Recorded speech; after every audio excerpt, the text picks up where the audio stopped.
તો સુરતના કતારગામમાં hit and રનની ઘટના સામે આવી છે। એક કાર ચાલકે બે મહિલાઓને અડફેટમાં લીધા છે।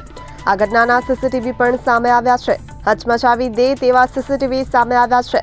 કાર ચાલકે અકસ્માત સર્જી થયો છે ફરાર। બીઆરટીએસ રૂટ પરથી થયો હતો અકસ્માત।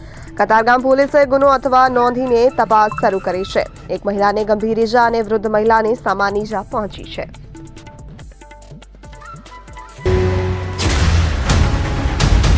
જે રીતે બેફામ કાર ચાલકો અને ખાસ કરીને પૂર ઝડપે જે લોકો ચલાવતા હોય છે ને બીજાનો જીવ પણ જોખમમાં મૂકતા હોય છે, ત્યારે જે પ્રમાણેના દ્રશ્યો સામે આવી રહ્યા છે કે આ રાત્રિ દરમિયાન જે પ્રમાણે હિટ એન્ડ રનની ઘટના છે તે બની હતી અને તેમાં જોઈ શકાય છે કે આ પ્રમાણેની સ્થિતિ અત્યારે હાર જે આ સ્કૂટીની છે દેખાઈ રહી છે। ત્યારે જે રીતે કાર ચાલકે પૂર ઝડપે અને બેફિકરાઈથી ચલાવી અને બે મહિલા જે છે તે આ ગાડીમાં સવાર હતી અને તેમને જે ઉડાડી હતી હવામાં પણ ઊંચાળી હતી। એટલે જે અકસ્માત છે તે જીવલેણ જેવો અકસ્માત સર્જી અને હિટ એન્ડ રનની ઘટના છે તે અહીં કતારગામ વિસ્તારમાં જોઈ શકાય છે। એટલે આ પ્રમાણેના દ્રશ્યો આવી રહ્યા છે। બીજી તરફ સીસીટીવી પણ જે આવી રહ્યા છે તેમાં મહિલાને હવામાં ફંગોળતા બંને મહિલાને રીતસરની ઉડાડી હોય તે રીતના દ્રશ્યો સામે આવી રહ્યા છે।